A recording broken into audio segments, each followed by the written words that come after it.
Welcome to the My House Podcast, a show about the past, present, and future goings-on at the My House Youth Drop-In Center in Wasilla, Alaska, with your host, Michelle Overstreet.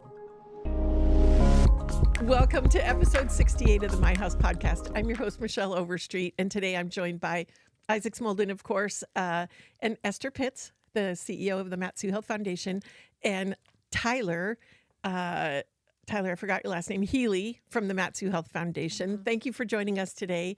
Tyler, it's been a pleasure to work with you. I'm so happy that that you have that position, and we've had the opportunity to just kind of get to know you and have a flow of information and guidance, and I'm really grateful for that. Thank you. Yeah, it's been a pleasure, and we're on a first name basis, obviously. Right? Yeah. I don't need, the last name's on a need to know. Very good. When we talk about partnership and collaboration, what's the gold standard for the Mat-Su Health Foundation? What part of it do you feel like transforms communities and really that can we help amplify to make this a better place? Yeah, so it's a great question. I would say with what we're leaning into right now is it's back to the fundamentals of what you just said, like about relationship. It's not about the transactional part of relationship. It's about really when you are building relationship, you listen, right? You acknowledge other people's strengths and their expertise and their history. And then you really assess, you don't come in and say like, this is what I'm doing. You say like, how can I add value? And how can we link arms in endeavor to make a thriving community? Oh, I love that. And I particularly enjoy the part about really, coming alongside and understanding the mission. I think the model of My House is easily misunderstood because it is different. But I also think it's, I think you have to come here and feel it to really get what we do. And I think there's a piece of it that has that youth energy, and I think that can be intimidating for people. Homeless youth can be intimidating. A lot of people just don't want to deal with them.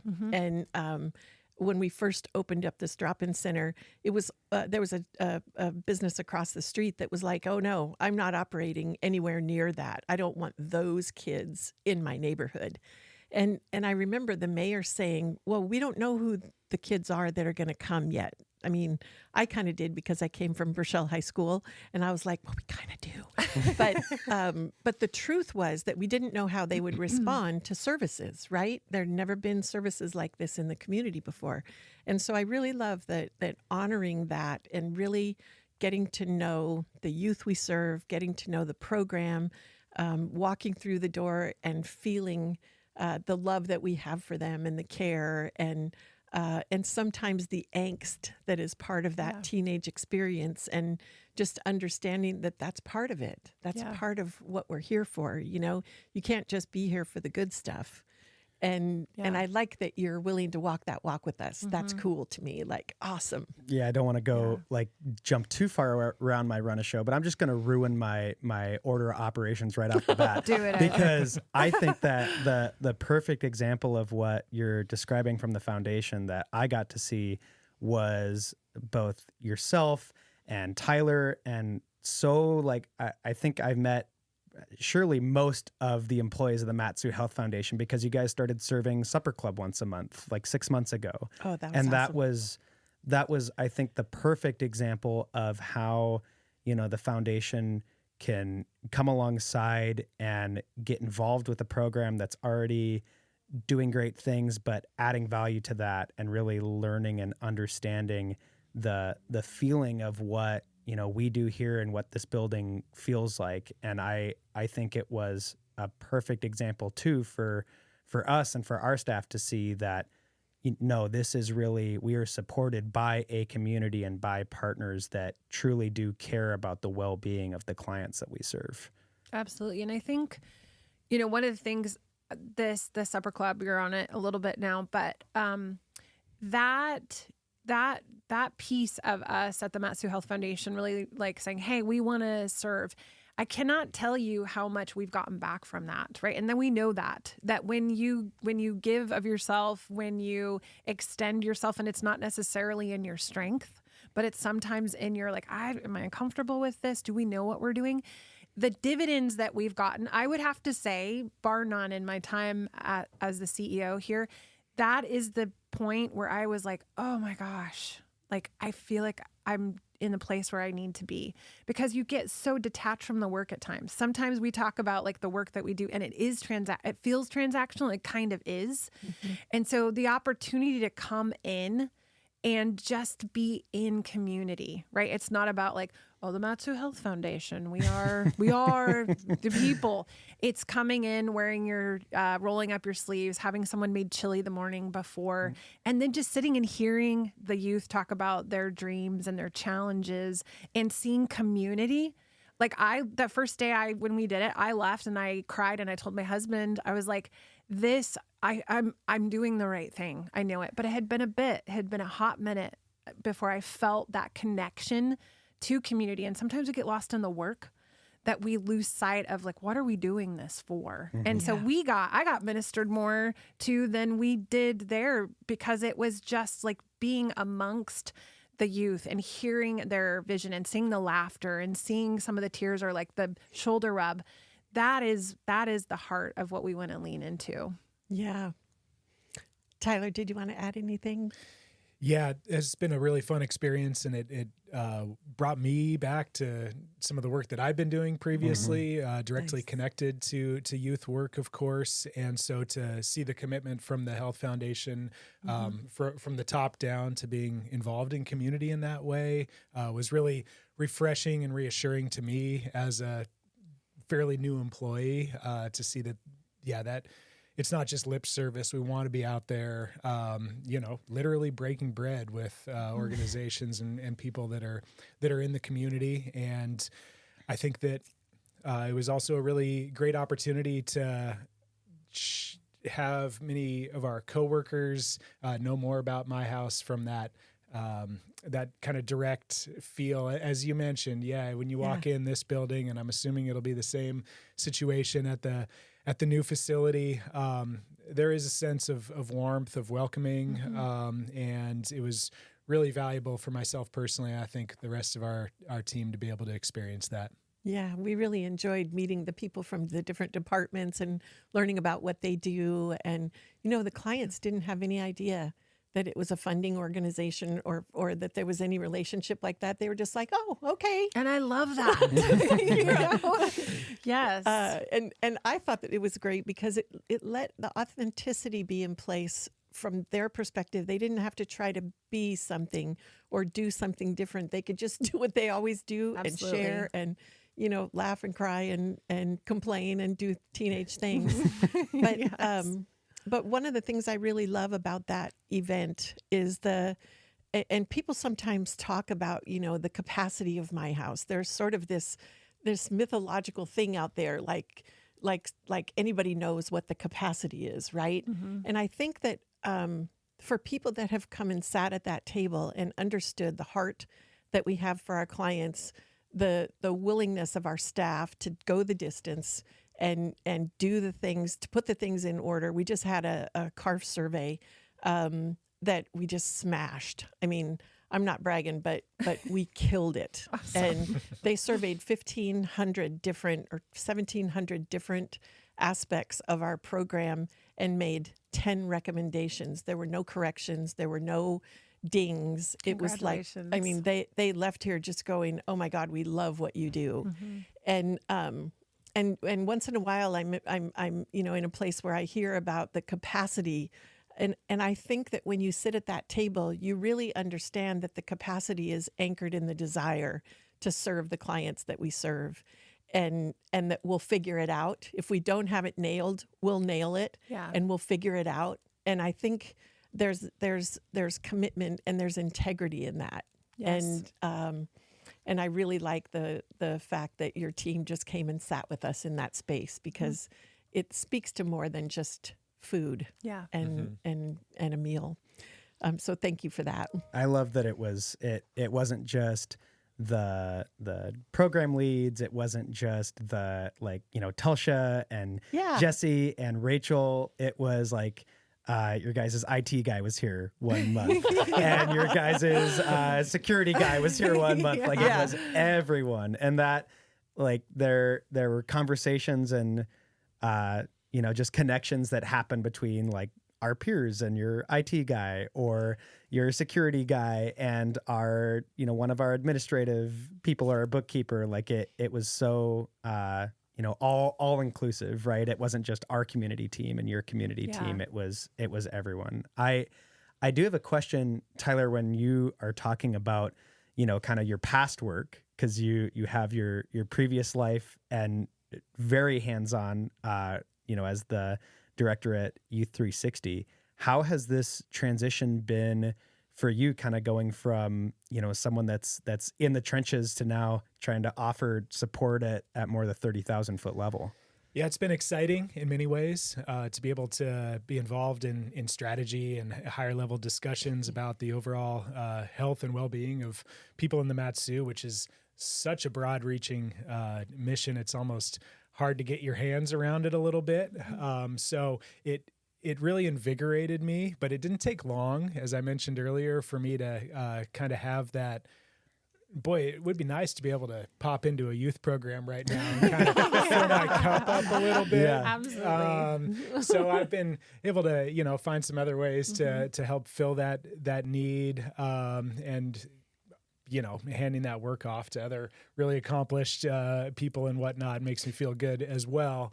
But yeah, the Health Foundation just has such a unique position in our community to be able to impact so many different areas, but also to have the longer term vision and take steps towards those visions. And I think it was really cool for me to come in and be able to pop into Esther's office or our other leadership team members and have those connections and feel like you're involved in something bigger, while also learning from a partnership lens from the many people around the community that are doing the work, that are there face to face with people. Especially in my focus area, the Healthy Minds focus area, we work with lots of organizations that are oftentimes serving people at their darkest hour. And so that's not easy work.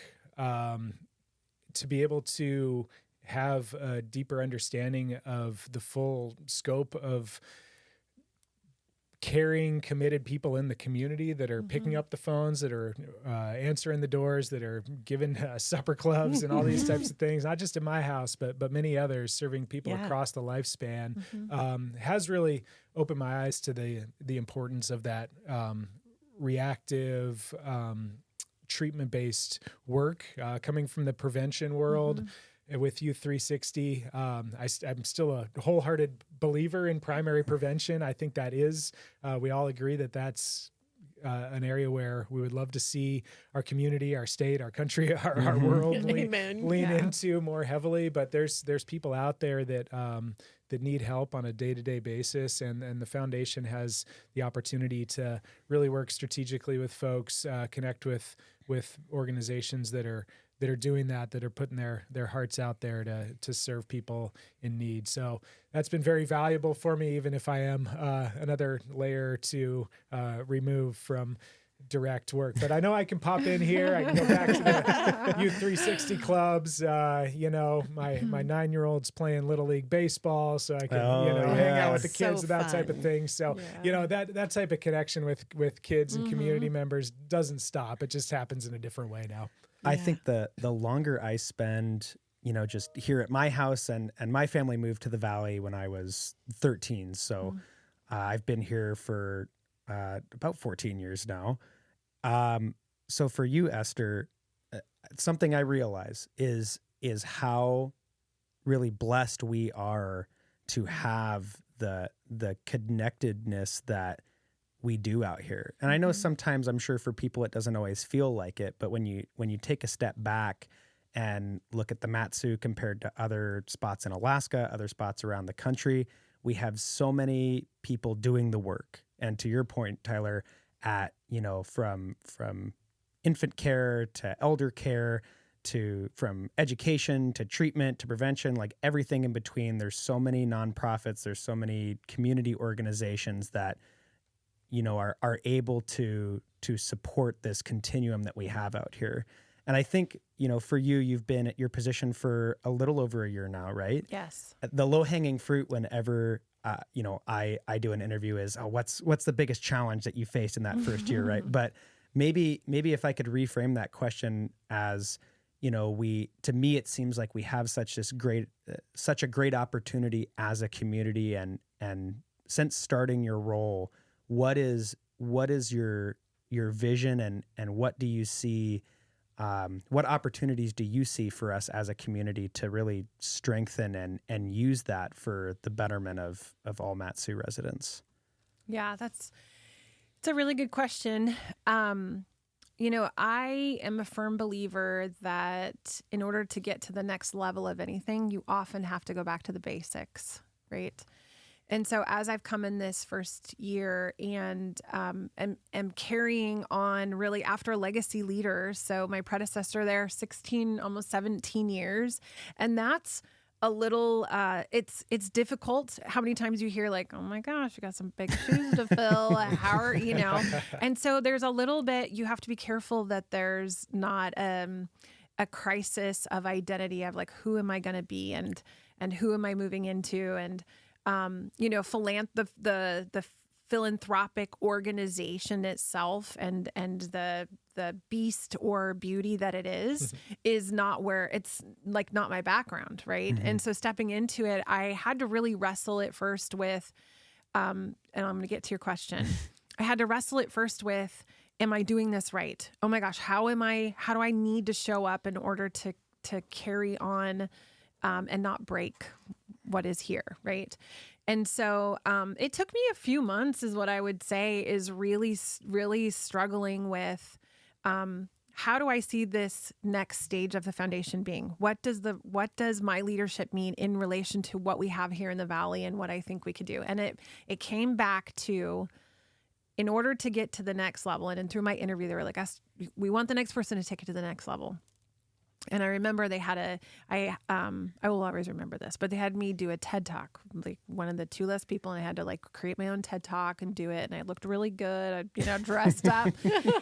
And my whole TED Talk was on, I want to be in community. I want us to be part of community. I want us to go back to the basics of relationship. I want us to go back to the basics of partnership and the concept of humility, because I am a believer that when you show up in humility, it's the strongest position that you can. It doesn't mean that you're weak. It means that you're willing to acknowledge others around you. And so I think one of the greatest things that I've seen here in the Valley that we can really lean into is not agreement, but unity.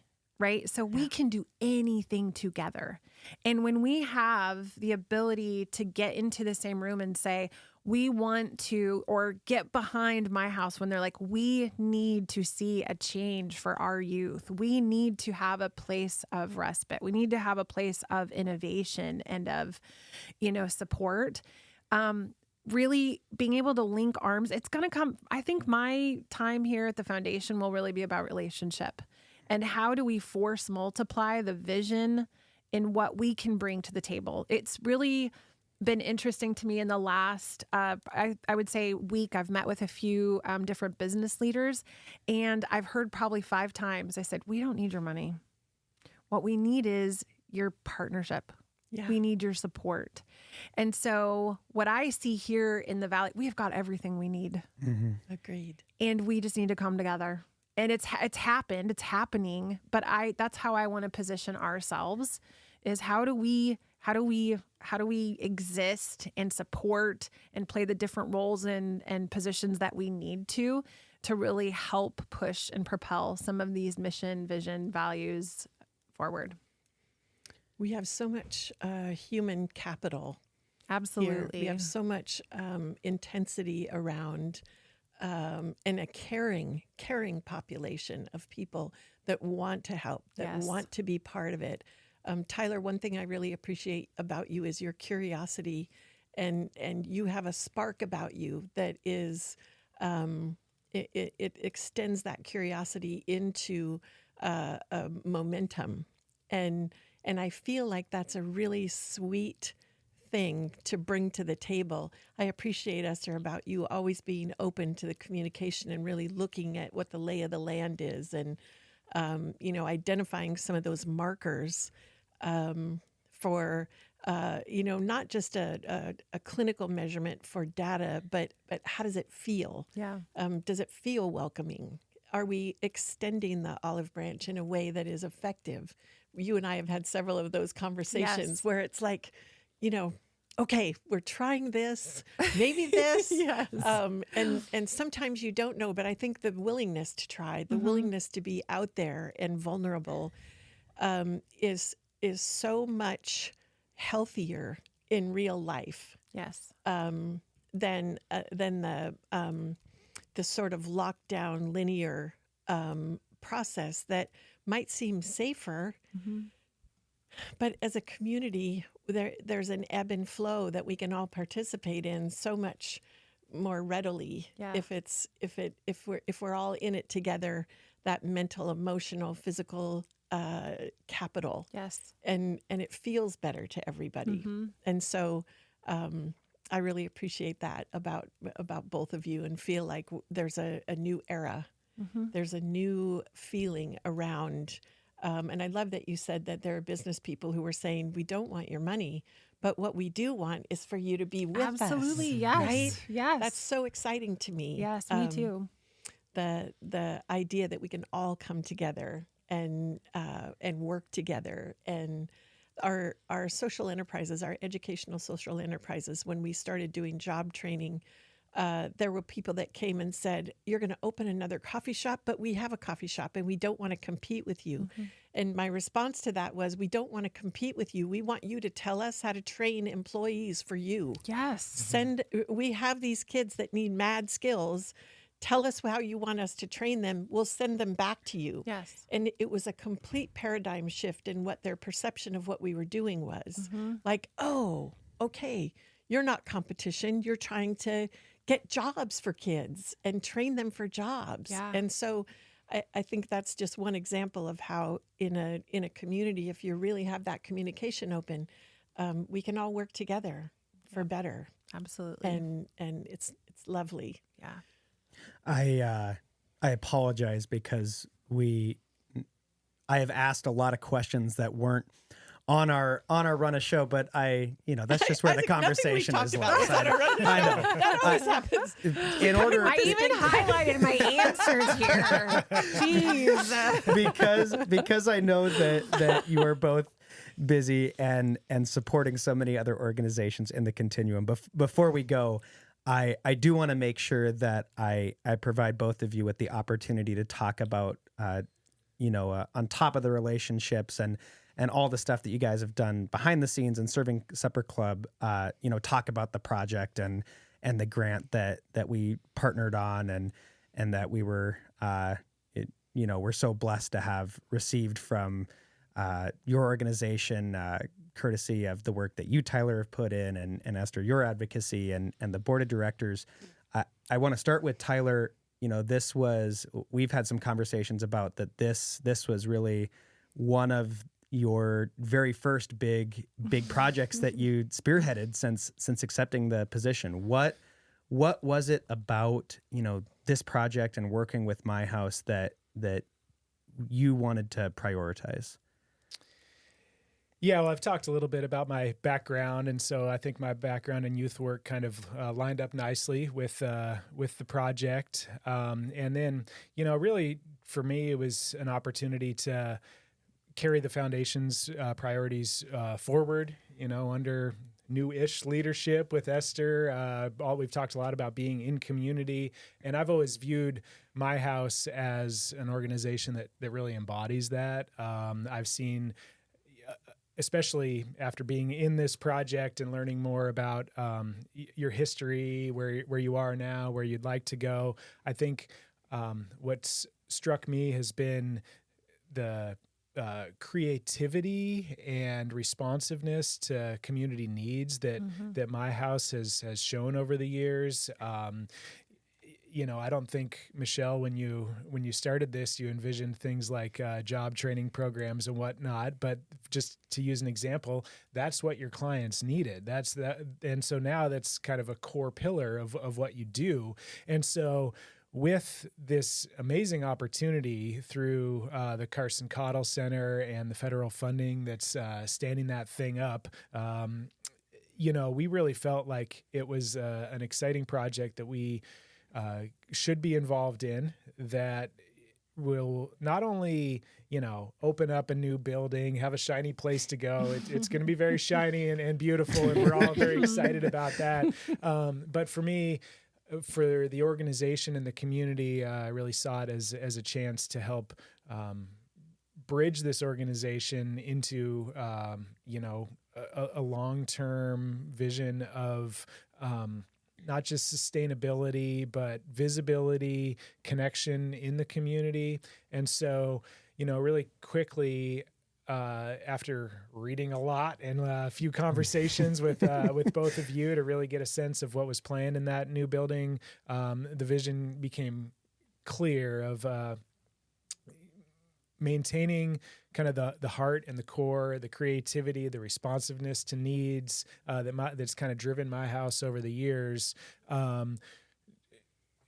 to long-term success and health. And so it felt a little daunting at times for my first grant. But I wanted to dive in head first and learn as much as possible. I'm glad that I was able to work with a partner that was open to all my questions, because I had a lot of learning to do, and it turned into a very collaborative process, I think.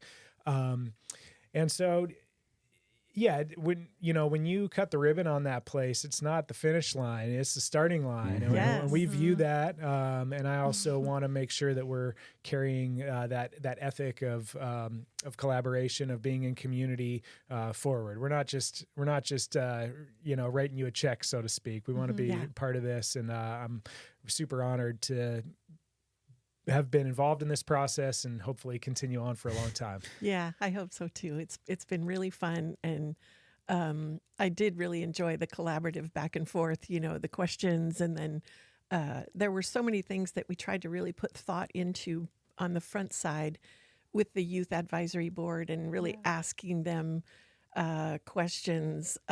We just had last week we were meeting with the restaurateur that's running the Wild Iris Cafe in there in the production area in the back, that will feed all the 64 beds upstairs and offer catering for events there. And we had the equipment list, and the plans out. Is freezing, right? Because it's just not been warm. Not freezing there.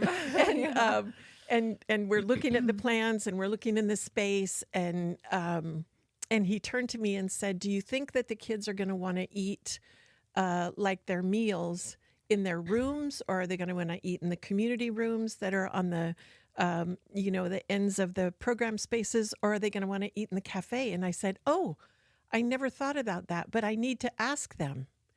And there was a guy there that had not been up to the table with us before, and he goes, "Okay, so get with them and then get back to me." And I said, "Okay, I'll let you know," because that changes how, if they put a little buffet line in there where they come down and get their meals. And the guy later said, "So you go back and ask the kids how they want to do things." And I said, this whole program, this whole building was built with me going back and asking them, what do you want the building to look like? How do you want it to serve us and the community? It has to engage the community. What do you want it to feel like in there? When we started to paint on the walls, I thought that I had some kind of an idea about what might be cool for the paint on the walls. Isaac is laughing because I came to the Youth Advisory Board and said, "What colors of paint do you guys want on the walls?" And I didn't say anything about what I thought would be great. And they were so opinionated, and it was so immediate that it was like visceral. And I was like, we had a 2-hour youth board of directors meeting about paint that I was a part of. We and did. It's going to make the building all the better. Oh, yeah. man. And I had no idea. I just sat and listened. And they had, there was conversation about institutionalism. There was conversation about incarceration, about the colors that are associated with that. I mean, I learned so much in that 2 hours just sitting there listening to how they feel when they go into a space. I now understand why the cafe looks like it does, because they painted that. And when it started out, it was like green and, white, and they came in and painted it by hand all themselves, putting what they wanted in. And you look in the corner where they started, and it's like real concrete coffee beans and coffee cups.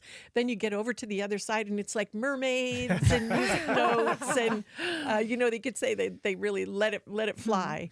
But that was a really tiny, simple thing that we could have screwed up by not asking, and it would have felt completely different to them. And so when it came to the food, I said to Josh Broda from the Chop House this weekend, I said, I really want them to have an understanding that we want it to be comfortable for them. And the 2 kids that I asked about it so far said, well, why don't we do it like Supper Club? Because they like that. Yeah.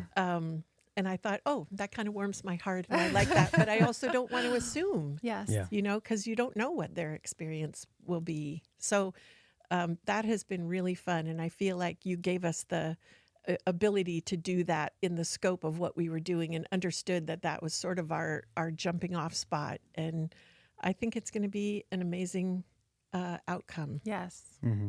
As we close, Esther, I think just personally, everything that you describe when you're talking about relationships, about coming alongside, I have seen, I think that you are executing on that vision flawlessly.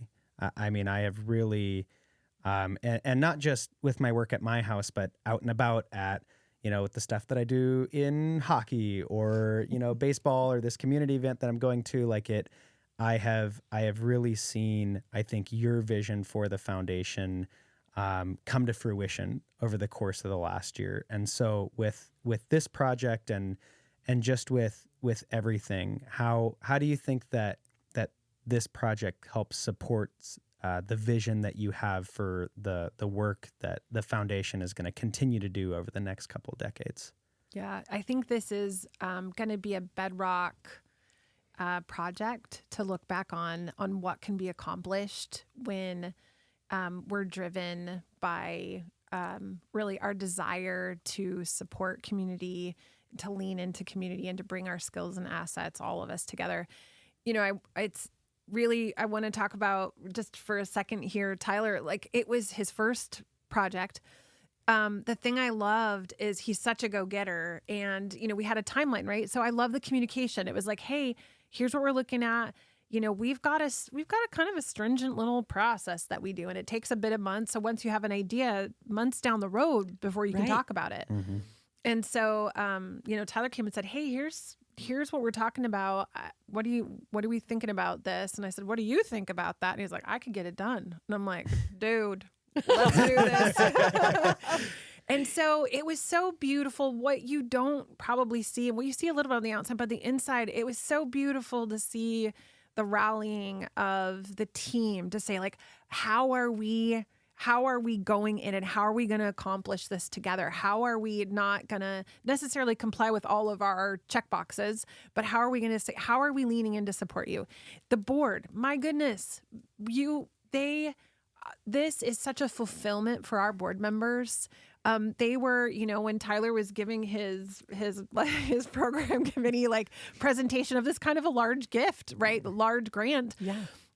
Sometimes you look at it and they'll present it to me and I'll be like, you're gonna have a hard time with this one. Or, hey, this is good. I'm like, dude, this is going to be like a carnival. You're going to bring it in front. And, it was because all the hard work was done. You all, to your point, Tyler's like, I'm asking for a lot of questions, but the relationship build, it's not about the work. It's how you do the work. Yeah. And this was a really great demonstration of it wasn't you all leaned in your team, like our teams leaned in like none other. And Michelle, you as a CEO, you leaned in so much, right? And our team did. And it was every time that I communicated and that we were leaning in on this, it was like, wow, this is so awesome. And I think there was clapping at the board meeting when this was presented, because to our earlier point, we're removed from the work a bit, right? It can feel transactional. It feels like a money deal, but it's so much more. And it really provided a connection to the mission. That's why we get into the work. Yeah. And we can't lose the people. We can't lose the faces behind this. And so it brought so much joy to our team to be able to have said, we feel like we did a good job. Yeah. We feel like we supported those that are on the front line who are doing the work. And it just like, it's still carrying with me. It's still carrying with our team. Like, wow, like we're kind of proud of ourselves. It's not because of the money. We're proud because of how we worked in community. Yeah.